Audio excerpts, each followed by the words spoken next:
Vou perguntar para a Janaína Camelo, de volta aqui ao Jornal Jovem Pan, sobre a repatriação de brasileiros que estão em solo libanês. É um tema, claro, de preocupação do governo do Itamaraty e do presidente Lula. O Janaína, explica para a gente, o governo já pensa em algum tipo de plano para trazer os brasileiros aqui ao país, como foi feito no início do conflito há quase um ano?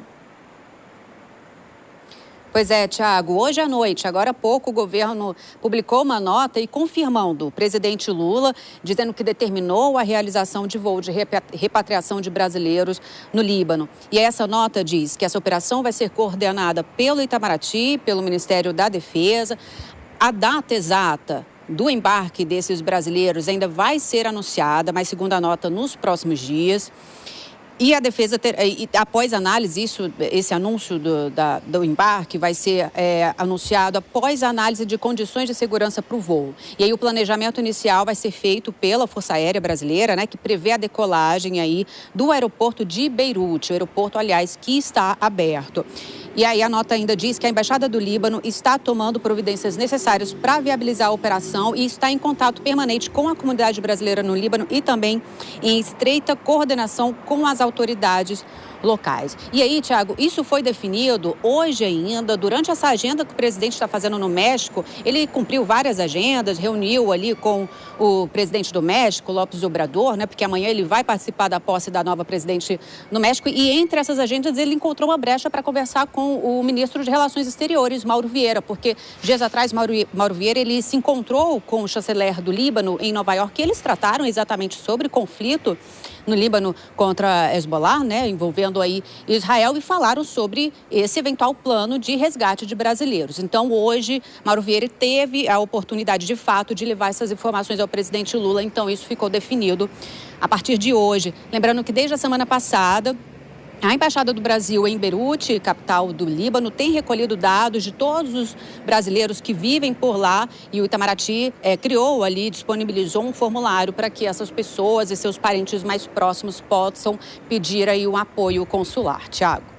Então começa de novo a discussão que nós tivemos há quase um ano e agora com os brasileiros que estão no Líbano. Janaína Camelo, bom trabalho para você, até mais tarde. É bom lembrar que o aeroporto está aberto, mas com restrições, obviamente num cenário de guerra, e são cerca de 21 mil brasileiros.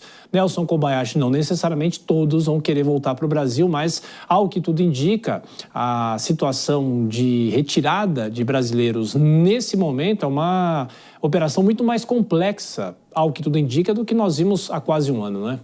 São situações muito diferentes, Tiago. Primeiro pelo número, né? Você já mesmo disse aí, cerca de 20 mil brasileiros no Líbano. Um número extremamente maior do que aquele número de brasileiros, não me recordo exatamente, mas na faixa das dezenas de brasileiros que estavam na faixa de Gaza. Ou seja, seria uma operação muito maior por parte do governo brasileiro de repatriar todos os interessados, se a gente tiver a maior parte desses brasileiros no Líbano interessados em retornar, ou pelo menos em sair de dentro do território libanês. Mas tem um outro detalhe também.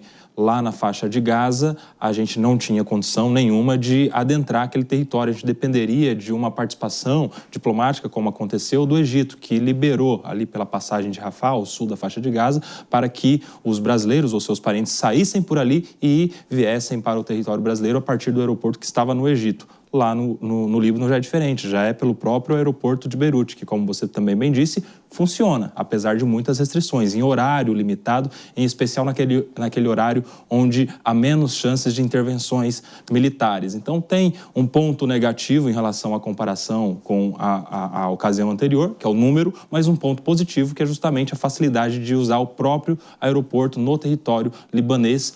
De qualquer forma, o cálculo é muito complexo, depende de muitas outras circunstâncias e aqui, por parte do Brasil, o que deve acontecer é o que está acontecendo. Vontade e disposição imediata para colocar à disposição desses brasileiros o voo de saída do território libanês. Dora, o que vai ser mais primordial nesse momento, porque eu lembro que exatamente um ano a gente falava da forma como os brasileiros foram retirados de lá, deu tudo certo, felizmente, né? Mas agora a estrutura é muito maior e é saber também quem vai querer sair. São 21 mil brasileiros, mas tem parentes, familiares que moram na região também.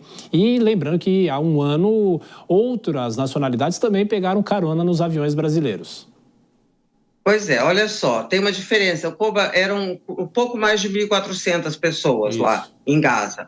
E dependendo ali daquela abertura, a gente dependia, você vê que entre a decisão e a execução lá em Gaza, que era mais simples, demorou bastante. Agora, o governo brasileiro não tinha outra opção, dada a posição, não poderia continuar dizendo que as pessoas que quisessem sair se virassem para comprar passagens, porque não é uma pessoa. Em geral, são famílias, né? Então, era complicado. Agora, entre essa decisão e a execução, é claro que haverá um tempo, talvez longo, porque além do número de pessoas, você tem uma situação que não é só o aeroporto, ainda não está decidido se a saída será pelo aeroporto, se a saída será pela Síria, e a Síria é um território que não é um território ameno, não é um território tranquilo. Então, tem toda uma logística que, uma vez tomada a decisão, também é preciso que a gente não entre agora num movimento de cobrança muito para que o governo decida, tire amanhã, depois as pessoas, porque isso não é simples, tá certo? Isso de forma alguma é simples, mas a decisão pelo menos é uma satisfação que o governo dá às pessoas, né, se coloca à disposição no lugar de dizer, olha, como aliás outros países estão dizendo, porque não há decisão de retirar. Olha, quem quiser sair, saia. Não é assim, não é tão simples.